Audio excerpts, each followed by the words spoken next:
Agora, a nossa revisão de história. Então, vamos ver lá agora a oralidade dos povos mantém as tradições vivas. Então, claro que nós já ouvimos histórias, canções, poemas que foram deixadas por pessoas da nossa família, pessoas mais velhas, né? Que se sentaram junto a nós e contaram, cantaram, recitaram poemas. E o que que isso nos trouxe? Aprendizado, né? Nos trouxe conhecimento. Isso aconteceu com vários povos, em diversas tradições. Um exemplo é aqui, ó, nos grupos nativos dos maoris, aonde eles não tinham um sistema de escrita. Eles se reuniam nessa casa, casa de conversação, e aqui era passada as informações dos mais velhos para os mais novos. Vamos para a próxima página. Os grupos dos maoris, como eles não tinham escrita própria para registrar e dividir seus ensinamentos, eles realizavam o compartilhamento por meio da oralidade, por meio da conversa, nessa casa de conversação aí, ó. E nas reuniões, os indígenas penduravam redes para poder se acomodar, para poder sentar e contar a história calmamente. E essas histórias eles eram divididos em dois tipos: narrativas antigas sobre a origem do mundo, do ser humano, dos animais e outras histórias, que hoje nós chamamos de mitos, e as narrativas de aventuras, de antepassados ou ensinamentos e discussões sobre a atualidade agora. E lembrando lá que os xamãs, também conhecidos como pajés, são responsáveis pelos ritos religiosos e por orientar a condução de cantos e danças. São eles que guardam e contam as histórias da aldeia. Quer dizer o quê? Que os xamãs ou os pajés, também conhecido como os pajés, são as pessoas mais velhas da aldeia. E eles são os responsáveis para passar todo o ensinamento para a aldeia. Agora aqui, página 8, né? Em diversas sociedades, principalmente nas que não utilizam a escrita, os indivíduos mais idosos são os responsáveis por compartilhar conhecimentos com os mais novos. Assim é possível preservar a memória dos antepassados e relacionar os acontecimentos do passado com a atualidade. Tá? Então, a tradição oral, além de ser uma maneira de contar histórias do passado, é uma forma de preservar a identidade do povo, pois são os costumes, os hábitos e as tradições que tornam cada sociedade única. Cada sociedade, cada grupo possui sua cultura e é através das tradições orais passado dos mais velhos para os mais novos que eles aprendem, né? Aqui na outra página, convivência. É importante para a preservação da tradição de um grupo de pessoas, a convivência. Por que, gente, a convivência? Porque o que é conviver? Conviver é viver junto com os outros. É dividir aquilo que nós sabemos com os outros. É igual dentro da nossa casa. Nós convivemos com as pessoas que moram com a gente. Nós temos que ter uma harmonia, receber o conhecimento deles e repassar aquilo que nós sabemos também. Isso é conviver. Então, a preservação das tradições orais não seria possível sem a repetição de gestos, de cantos, de histórias, de expressões artísticas, ritos e outros. Então, esses grupos também têm o costume de repetir, tá? O ato de repetir.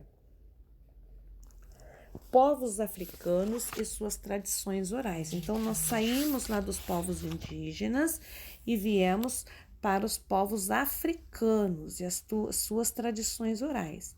Então, nós já estudamos, né, que os primeiros grupos humanos se concentravam lá no continente africano. Depois, as tradições orais da África, elas são bem mais antigas do que as da América. O que acontece, o que o continente, porque o continente africano ele é habitado há muito mais tempo do que a América e possui uma maior diversidade de cultura, tá? A África é um continente formado por mais de 50 países e diversas etnias. Nesse mapa aqui, né, vocês puderam observar isso. A riqueza cultural do continente africano se reflete na variedade de mitos, histórias, danças, músicas, línguas e o modo de viver de cada etnia. Assim como acontece em alguns povos lá da América, uma das formas expressivas da tradição africana também é contar histórias, também é a tradição oral. Então, nas contações de história do povo africano, preste atenção aqui, ó.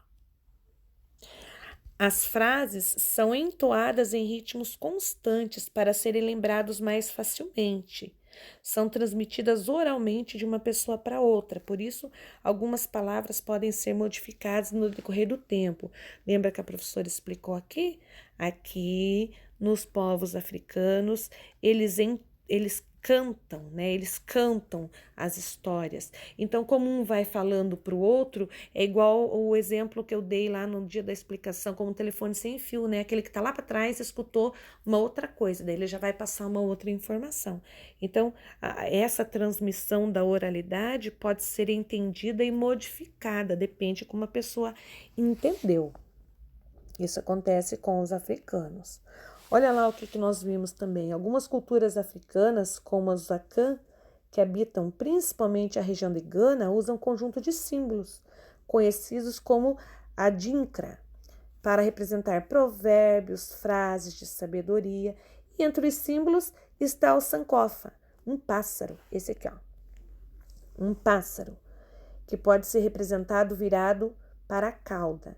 Ele significa a busca pela sabedoria por meio do conhecimento do passado para refletir sobre o futuro e construir um novo. Ele significa a busca pela sabedoria por meio do conhecimento do passado para refletir o presente para poder construir um futuro.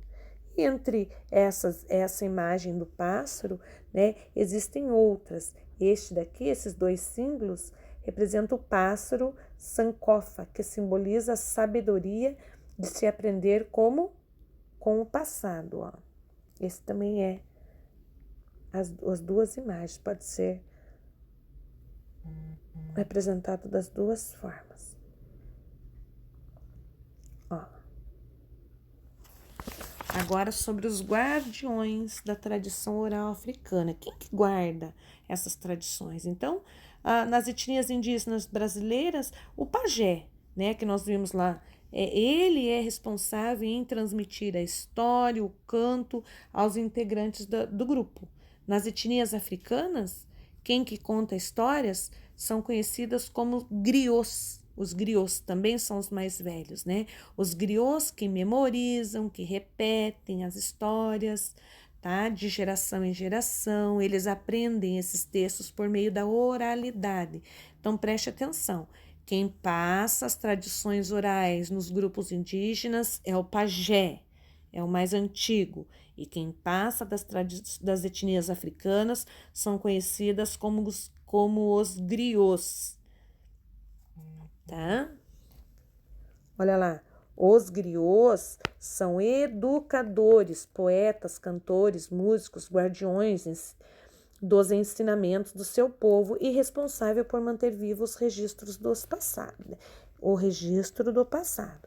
Enquanto eles contam história, tocam instrumentos musicais.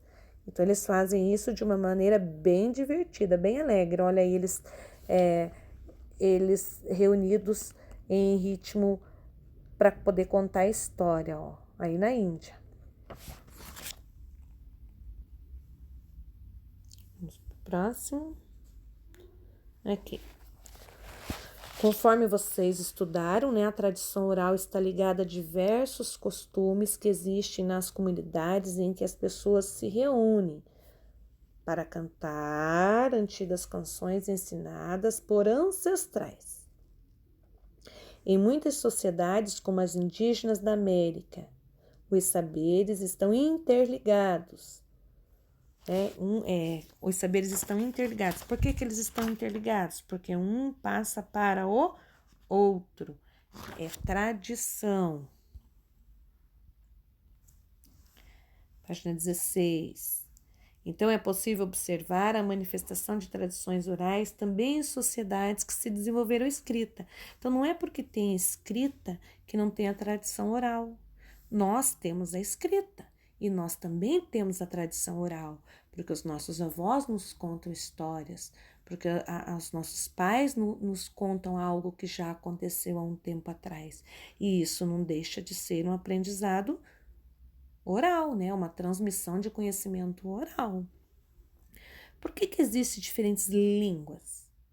Então, no decorrer do tempo, a língua portuguesa, assim como outras línguas, passou por várias modificações. Essas mudanças ocorreram lentamente e demoraram para se estabelecer. Algumas vezes, com mudanças em outras línguas também acabaram surgindo. Quando as pessoas migraram de um lugar para o outro, eles trocaram experiências. E nessa troca de experiência, pessoal, eles acabam trazendo para nós a cultura deles e nós acabamos aprendendo a cultura dessas pessoas. É a mesma coisa se nós mudarmos para outro país, para outra região e levarmos a nossa cultura. Nós vamos ensinar aquilo que a gente sabe e também vamos aprender aquilo que os outros sabem, tá? Por isso é que existem línguas diferentes. As várias maneiras de se falar são resultado das heranças culturais dos habitantes dos diversos países e regiões, dos grupos que migram para esses lugares e o contato de um povo com o outro.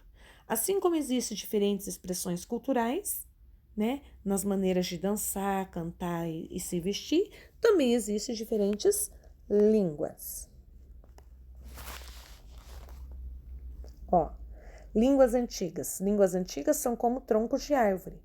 Imagine que essas árvores crescem, vai dar bastante galhos, né? Então, é isso que aconteceu. A língua portuguesa falada no Brasil, ela é diferente da falada de Portugal, porque em nosso país ele se interagiu com outros povos que aqui vieram habitar, né? E isso aconteceu em outros lugares também. Houve a mistura da forma de falar.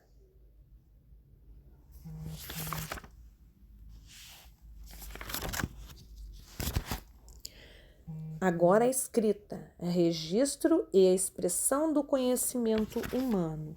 Então, vocês estudaram aqui que as escritas antigas surgiram em várias situações que elas eram usadas, porque as pessoas sentiram a necessidade de registrar algo, né, de deixar registrado algo.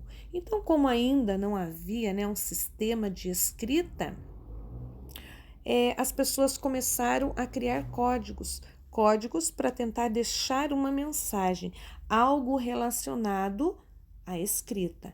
E no cotidiano nós podemos observar a escrita de diferentes maneiras, nas propagandas, nas embalagens de produtos, em noticiário, livro, jornal, revista, enfim, um monte de lugar, né? Nós podemos ver. Agora, como que surgiu a escrita e os primeiros registros? Então, nós estudamos sobre as várias línguas, né, em todo o mundo, que vão se transformando no decorrer do tempo. E a escrita também, né? A escrita teve mudança também como a língua. As línguas surgiram de maneira natural, por meio da interação de uma pessoa com outra, né? Por meio da comunicação, da forma de se comunicar uma pessoa com outra.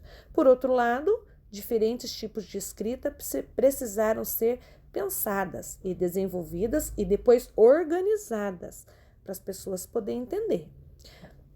O mais antigo sistema de escrita que nós temos conhecimento, ele veio lá da Mesopotâmia, lá com os povos sumérios, há mais ou menos 3.000 anos antes de Cristo.